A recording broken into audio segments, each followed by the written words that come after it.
So you simply turn the camera on here. This is your off on button, the top.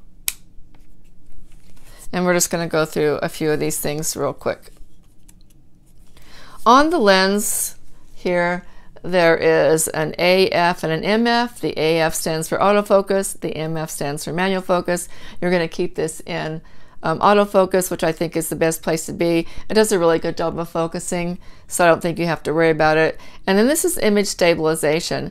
If you have your image stabilization on, it does eat up a little more of your battery than when it's off. However, this does help with camera shake to have your image stabilization on. And so if you have that feature on a lens, I would turn it on. It's just beneficial to you and you'll get better images. So let's look at some of the things in the back of the camera. If you hit the Q button, you're going to get information on the camera. I'm going to put this in manual mode so we can get more information here. So now it tells us it's in manual mode. It's shooting at 1/160th of a second. The f-stop or aperture is at 5.0. The ISO is auto. It is on an automatic white balance. The flash can pop up if it wants to. It's going to take one picture at a time. It's in JPEG large fine. You can take 1900 pictures on this particular flash card, and the battery's at half power. So we're going to move through some of these buttons. So this is AV. This button says AV. It also has an icon which symbolizes your evaluation, compensation, and then there's a trash can. If you hold this button down and turn the wheel at the top, you will see the number in the center where the little hands are around it, which is your f-stop or aperture variance. That number changes. So this changes your f-stop, which opens up or closes up your aperture. So the next thing that we're going to look at is your ISO. If you hold down this button, your ISO is going to pop up, and you can scroll through the ISO. This is auto, and the higher your ISO, light comes in. So we're going to take that back down, and when you find the ISO that you feel is right for you, which is your film speed, you hit the set button, which takes you back to your main screen.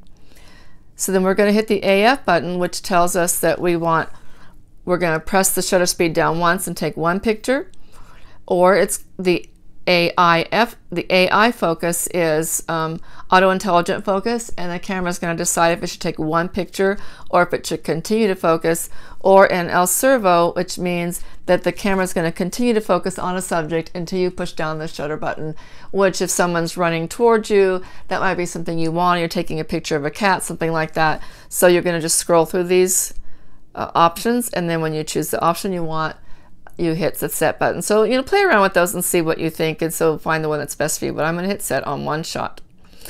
So then we're going to look at white balance, which is how your camera is going to read white.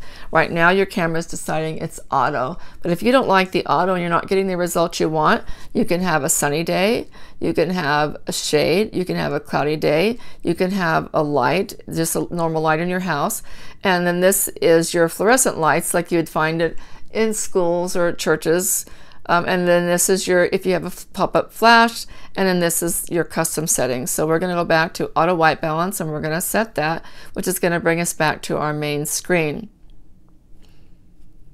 So let's take and look at a playback button. This is your playback button right here, and we're going to play back an image. So I take a picture of a monkey just around the room, and so I don't want this image. So while I've hit my playback button and the image is actually on the screen, this button has a trash can. This button does 3 different functions, but the bottom button, you'll notice it matches the color of the playback button. And when this is the playback button and the screen is on and you hit the trash can, it will delete the image. Cancel or erase, we're going to scroll over and erase, and then we're going to hit set, and then the image will be gone. So we're going to do that again. We already have on our playback. We're going to hit our trash can. We do want it to erase. We're going to scroll over to erase and then hit our set button, and that will erase the images. I'm going to take the lens cap off.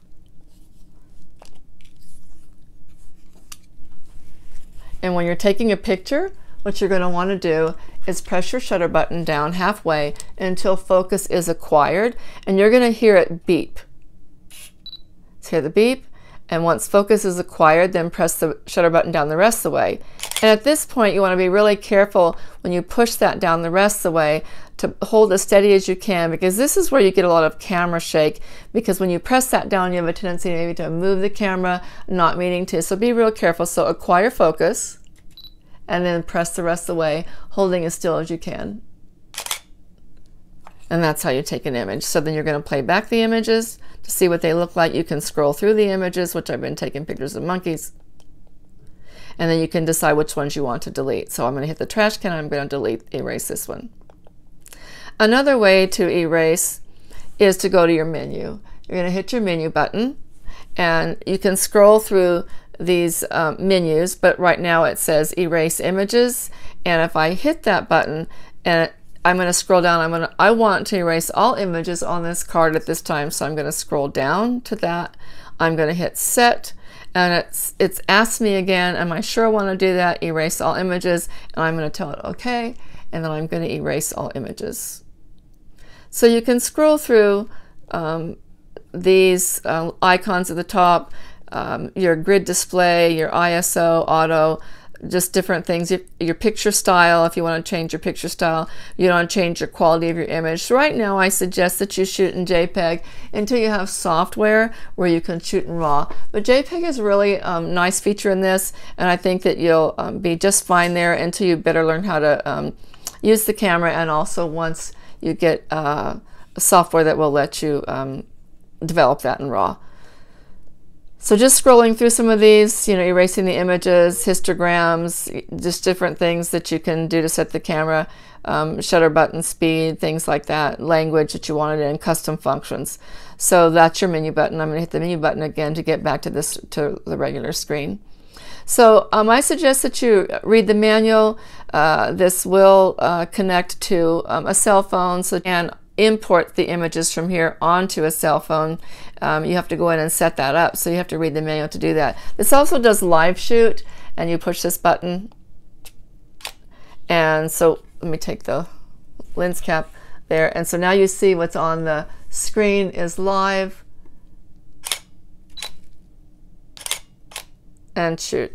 It eats up the battery, and I do not feel this function is as good as looking through the viewfinder, and so I'm going to take it off of live shoot. So I suggest that you learn how to shoot looking through the viewfinder and not through manual and not through the live view, but you can give that a try and see what you think about it.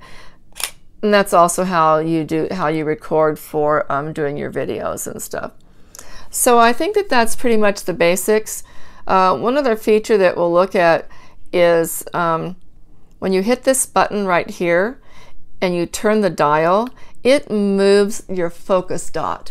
So your focus dot is really important, because that's when you look inside your camera, that's where your camera is going to focus. So if you're looking inside your camera and you have a focus dot way over here, but the thing you want to shoot is way over here, you're going to have to hit this button and scroll over and move that over. This will it's the auto selection until you get the right focus dot that you want. I try and keep in center. I'm a person that likes to center focus and then recompose. So I suggest you start out with center focus until you learn a little bit more about the camera, and again, read the manual and see which focus dot that you like. But if you hit this button accidentally and rotate the dial and you're not focusing on where you want to focus, double check this focal point selection, because that will make a big difference in how you're shooting. But again, I think that's some of the basics. I think that you enjoy the Rebel T6, and happy shooting.